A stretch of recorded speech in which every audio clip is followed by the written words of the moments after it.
Little handsome boy here. Little handsome boy.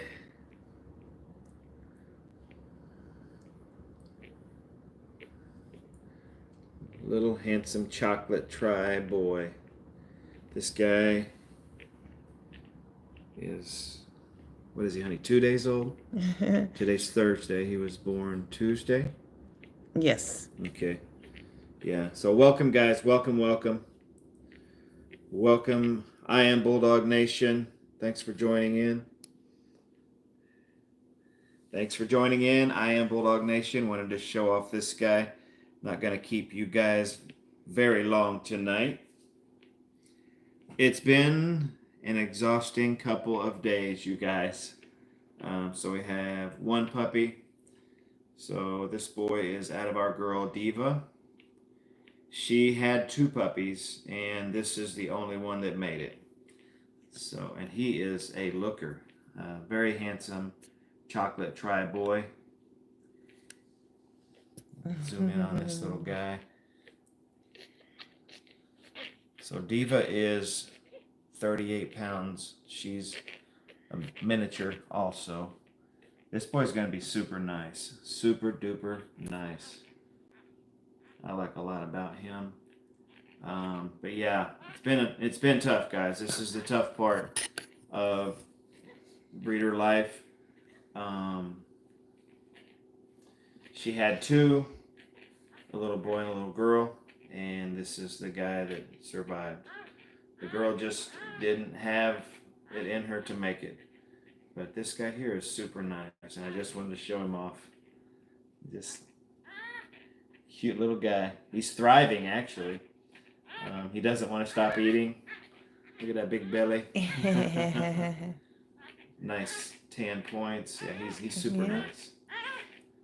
And we named him. What did we name him? Okay, I don't take responsibility for the names. I give you the job of naming them because you come up with such cool names. So we named him Uno. Uno. Yeah. So look at Uno. When you said his name, he kind of gave a high five.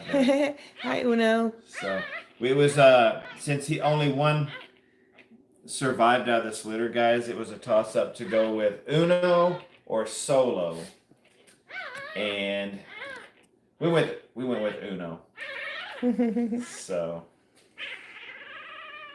yeah, he's pitching a fit. He's a cutie. Yeah, he is. He's got a thick neck too. He does. Does he even have a neck? It just goes from his head to his shoulders, man. Uh-huh. I know, dude. I know.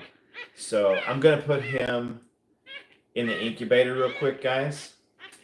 I'll be right back. And then we've got one question we're gonna answer tonight, unless someone else has questions.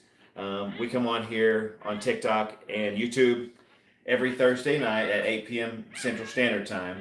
And we just give back to the Bulldog community. If you have a Bulldog, if you have questions, if you need advice, we've been breeding Bulldogs for almost 30 years. It's 27 years and some change. And we've learned a lot. We've done a lot of things wrong. We've done a lot of things right.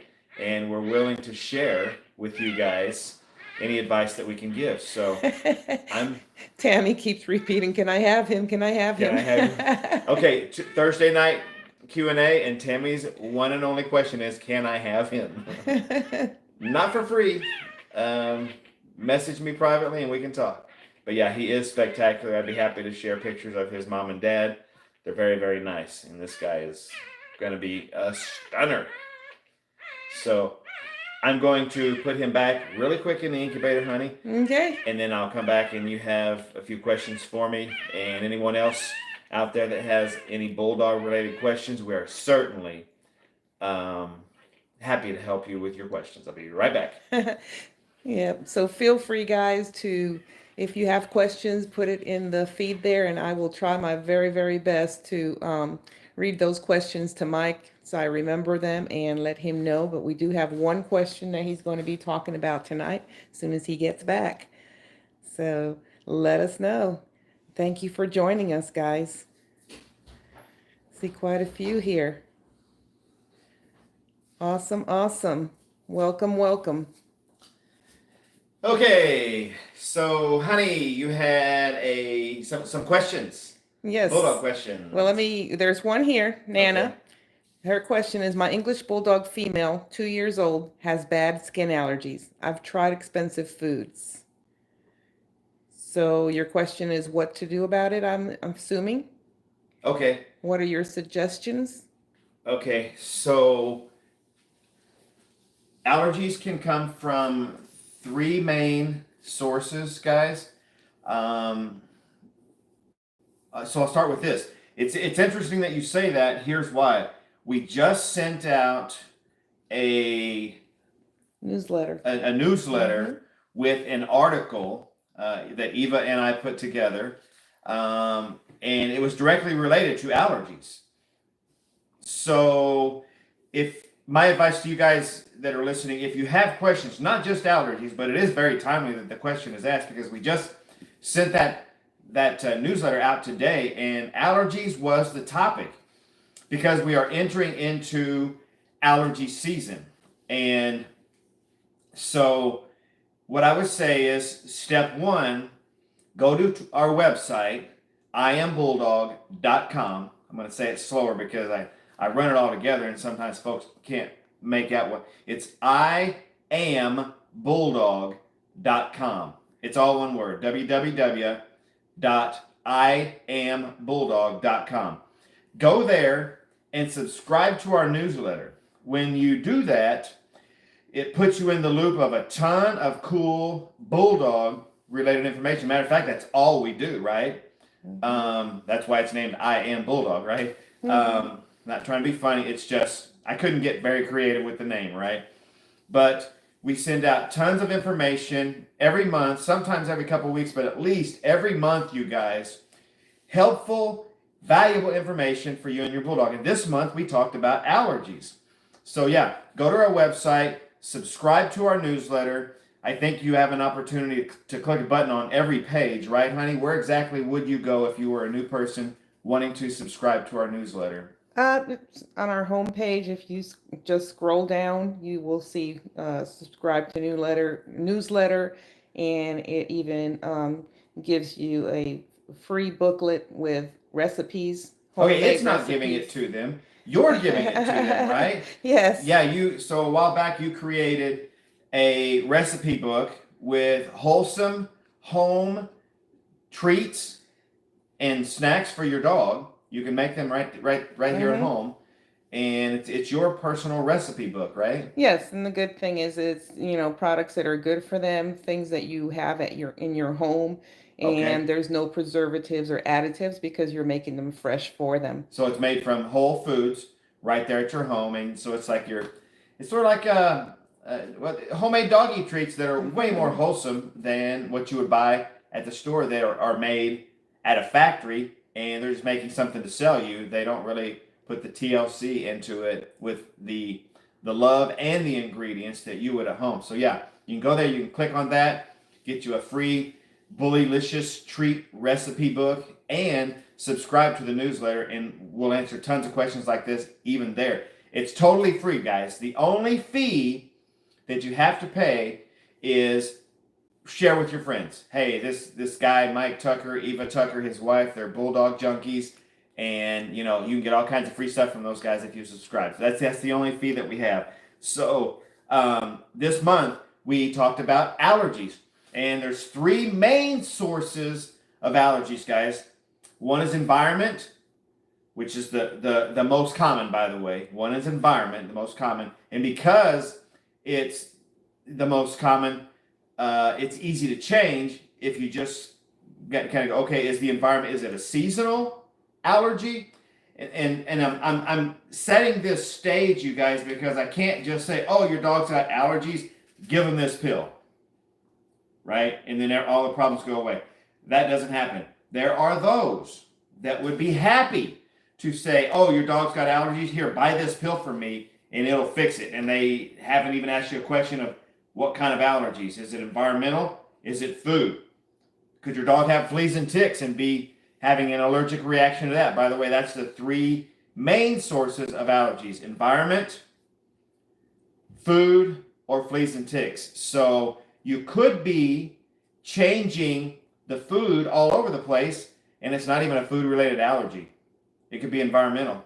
And if it's environmental, it could be year-round because whatever is in the environment, your dog is coming into contact year-round. It could be something as simple as a cleaner.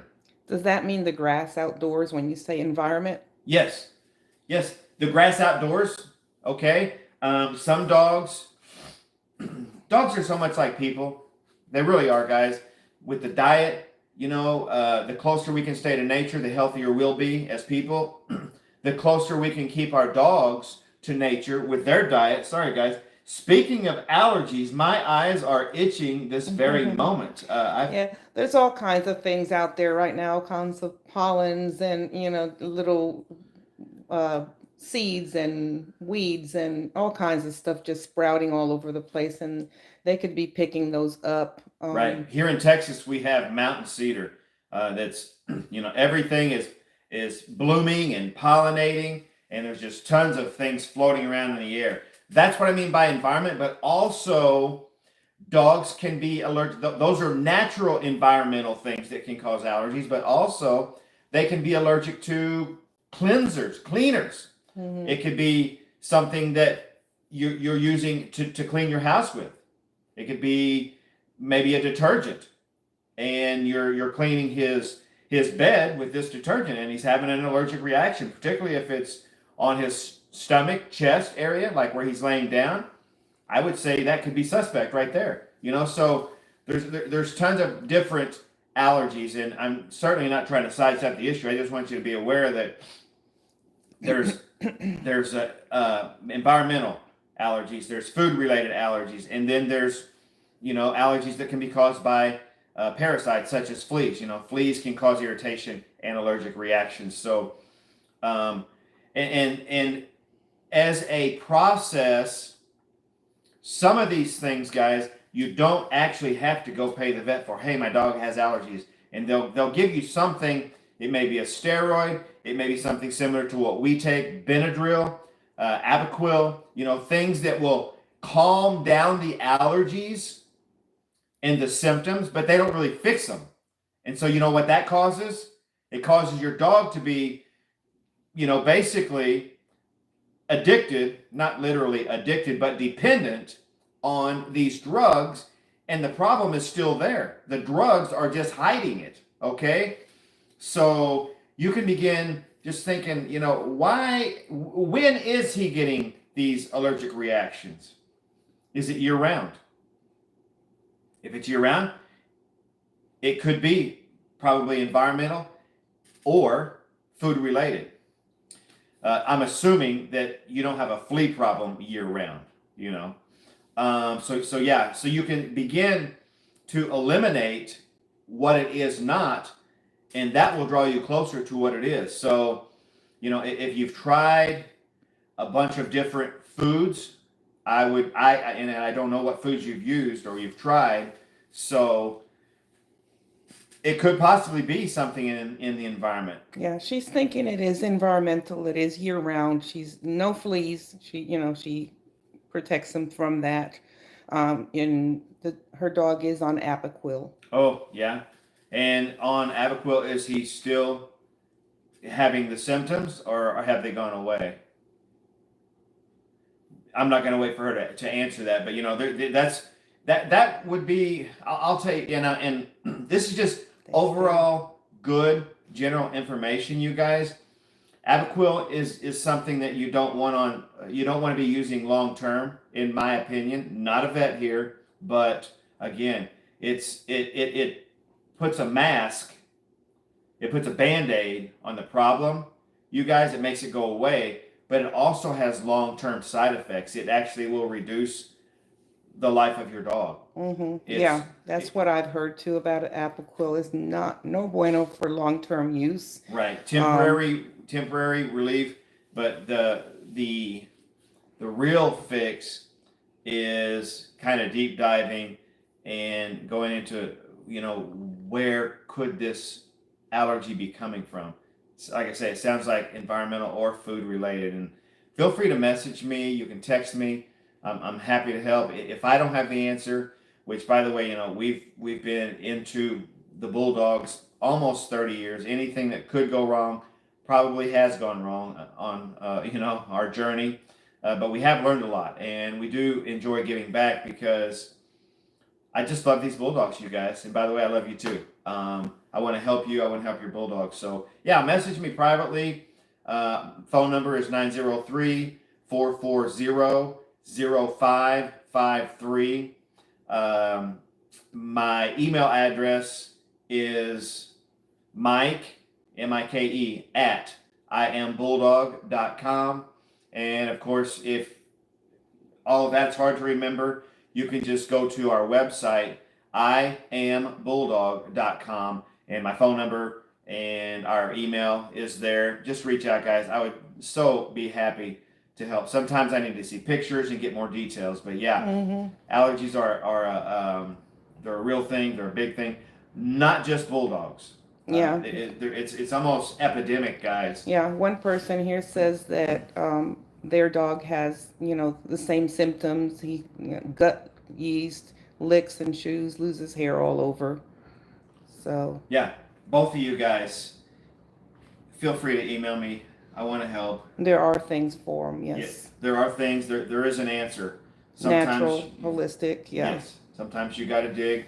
There are answers, and we want to get relief for your baby, guys. Because, like I say, I am an allergy sufferer. Here I am wiping the tears and itchy eyes right now, and it sucks, man. So yeah, we had another person, totally different topic. Says a 2-year-old dog, no name. Do you think it would make a good name? It appears to be people friendly. What is your opinion about a dog, no name? I didn't have a lot of detail on it. Just the 2-year-old dog has no name. The dog has no name? That's what I'm Okay. thinking they're saying. And would it make make a good dog? It's already 2 years old. I guess maybe never been named. If they can clarify, that would be great. But would they make a good dog? It's already 2 years old. Yeah. Now, guys, I have no idea. Yeah. You know, I would have to see the dog. So that kind of gets us, you know, heading down trying to answer a question. I don't have enough details, you know. A 2-year-old dog, would it make a good pet? I don't know. You know, it depends. Does it do well around kids? Has it suffered any kind of trauma? You know, does it get along with other pets? And do you have other pets? Those are questions to ask. I personally believe most dogs, if not all dogs born, well, I have just a philosophy: no bad dogs, bad owners. So if a bad dog is a thing, it's probably due to environment. Yeah, he's just been adopted. He's been outside. He's been outside with dogs, not around people, and didn't name him. Yeah. He's super chill though. So yeah, so it sounds like if you brought this guy into your the beautiful thing about dogs, you guys, man, they're so loving, so forgiving, so unconditional with their love and could care for us, man. If you brought this guy into your home and you showed him love and established boundaries, and you know, you were the true pack leader, because really dogs are pack animals and they're looking to us for leadership. That's where it all goes wrong, guys. When us as humans, as owners, don't establish a leadership role and nurture and respect our dogs and require them to respect us, it all goes wrong. You know, so yeah, if you bring this boy in and you give him love and boundaries, I don't see any reason at all why he couldn't make a great household pet. If, you know, unless there hasn't been something traumatic that has established triggers in him. Maybe he's food aggressive because he was not fed properly. You know, maybe he's been mistreated, so maybe he cowers down or acts defensive, you know. Things of that nature, you know. I have no idea what the dog's experience has been his first 2 years of his life. Right. But I've found most dogs if you just give them love and respect and set boundaries, man, they can almost reinvent themselves as who they are, because well, there's just no bad dogs. Yeah, Only a bad 2-year-old people. dog is still pretty young and, Yeah. and very, very trainable. So Absolutely. thank you, by the way, for doing that, for Yeah. adopting him or Yeah, her. and come up with a name and let us know.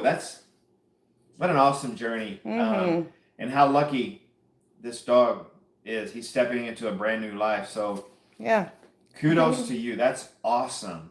Yes. We've done that some ourselves, and we've helped others with that. And all about happily ever afters. That's awesome. Thank you. Another question, honey? Yes. The other question that we were going to originally begin with, it says, Mike, my son is interested in bulldogs. He's 10 years old. What would you recommend? Okay. My son is 10 years old and he's interested in bulldogs. What would you recommend?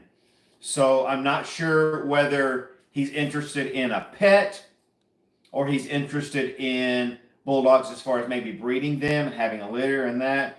I can say for myself, I grew up on a farm, guys, and I've always had a love for animals.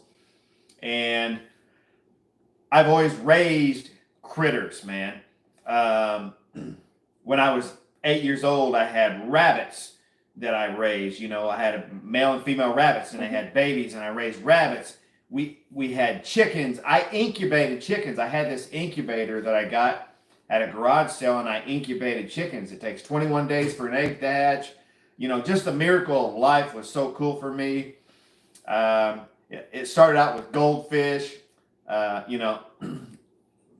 pigs. I raised pigs. I sold feeder pigs. That's how I paid my way through high school.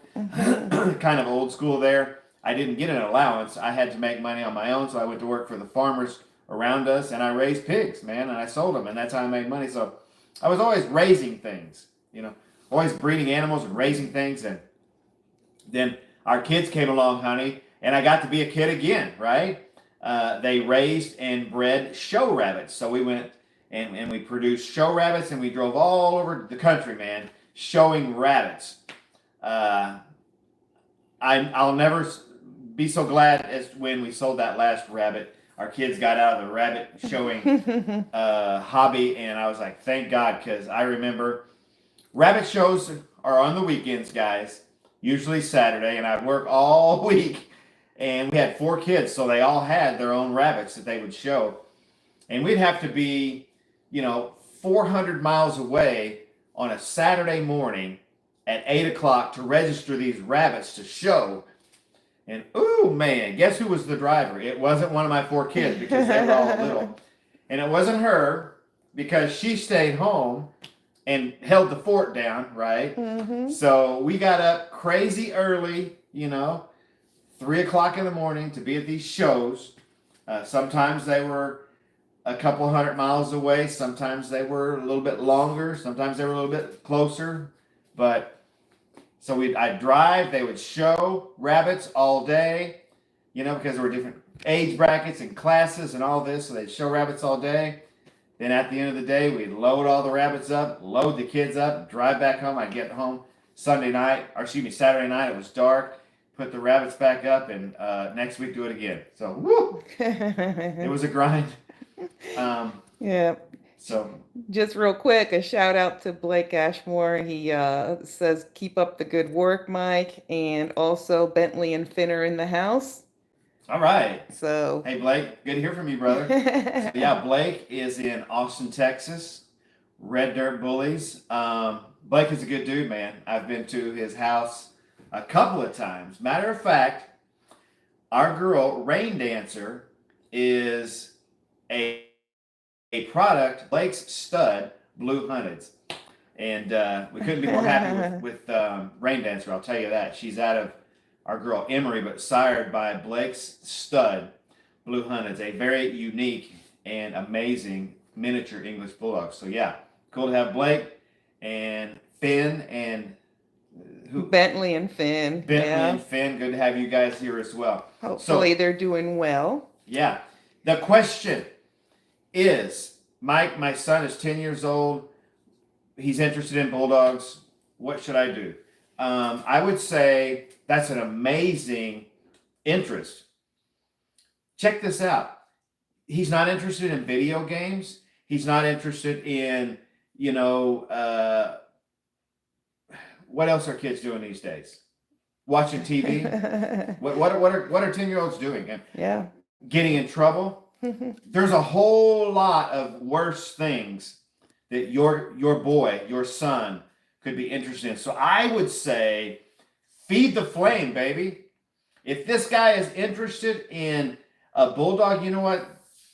Bulldogs have brought us through so many challenges. When I get home from work, whether it was now or 20 years ago, my bulldogs, it doesn't matter if I have a good day or a bad day, I step into the door, they run down the hall here, slide around the corner, and just run up and jump on me like I'm some kind of a rock star. So bulldogs, dogs in general, but let's keep it about the bulldogs because that's what we love, right?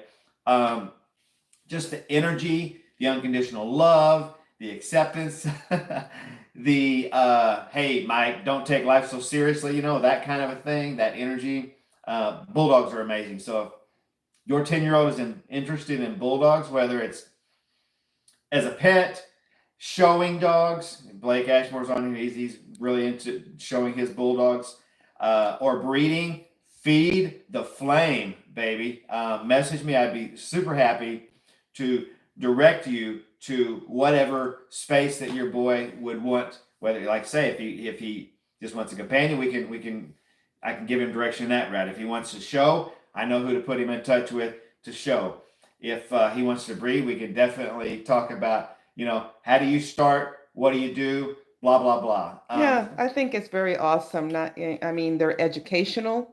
It, creates responsibility and all kinds of different skills just from having a bulldog or 2 or 3 or whatever breed you happen to be in. So yeah, life skills, honey. A lot of life right? lessons. Because yes. so if you get a bulldog, as people, we should be constantly learning anyway. Like if you come home and you sit out on the couch and you watch 5 hours of TV every night, I feel sorry for you, man. You're not even really living, okay? You're just existing, right? And your life is so boring that you got to turn the screen on and you got to watch somebody else's life. But if you've got a young man that's interested in bulldogs, that is a spark. Look, like everything that we do, like he's going to learn how to shoot, like just me, like the things that I've learned in bulldogs, aside from just loving them and they're my companions, right? Like when I come home and she doesn't want to talk to me, she's mad at me, my bulldogs will talk to me, man.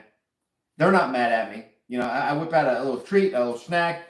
They're my buddies, right? I got down on the floor a while ago with Rain Dancer, and we had a good time for about 30 minutes. So you've got the companionship, but aside from that, I've learned, how to shoot videos, how to edit videos, how to talk to people about bulldogs, just like social skills, right? And then you go to dog shows and you can show. And so you're learning how to get up in front of people, a lot of people, and compete with an animal that doesn't even understand the human language, right? So you're learning to train an animal, to do what you want it to do in an environment where there's a lot of distractions, lots of skills, and then the relationships, right? You learn that Texas people, we judge so much, man. Here in Texas, we're like, oh, the people in New York, they're just a bunch of Yankees, or the California people, don't bring your California to Texas. And California people the same. People up north the same. They judge the Southerners. Just a bunch of dumb Southerners, right? But you learn when you go to these dog shows and in the world of bulldogs, because I've got bulldog friends all over the world. It never would have happened without the bulldogs. I'm still answering your question. What should I do with my 10-year-old son? No, really, you learn to appreciate different places, different people, different societies, different countries, cultures, different nationality, the things that you thought were true about this person, this group of people, isn't necessarily true. And we've good just people everywhere. Great people everywhere. Yes, man. I'm in Texas. I love Texas. I'll live here my whole life unless, something else changes. But like, wonderful people in California, great people in New York, absolutely fantastic people on the East Coast, West Coast, everywhere. It's a networking thing. So if he's interested in bulldogs, feed the flame, baby. Feed the flame. I got to show you something. One more thing, then I'm out because it's past my bedtime. There's this guy. We're talking about a 10-year-old boy, or let's just say a young child, right? It could be a 6-year-old girl for that matter, that is interested in bulldogs. Can you tell I'm excited, man? Because I'm thinking back about me when I was a kid. There's a guy, moms and dads, I want to introduce you to. His name is Andy Frisella. I'm going to spell that last name. Frisella.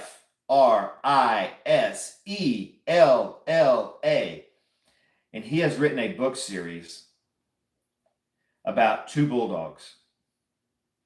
Honey, would you put the camera down here? Y'all got to check this out, man.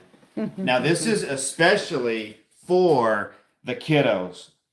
So this book series, it's got 2 characters in it. Otis is a boy bulldog, okay? And Charlie is a girl bulldog. And it's the adventures of Otis and Charlie. And the author is Andy Frisella. Andy Frisella, you've got to get this series. If you have kids and you have bulldogs, and by the way, I'm getting nothing out of this. This is not a commercial for Andy Frisella. This is a commercial for parents that have kids and love bulldogs. It's a book series, you guys. I'm going to open these up, and I'm going to show you the titles, man. When my grandkids come over to stay with me, guys, every night we pick one of these books about Otis and Charlie. And they're character books, man.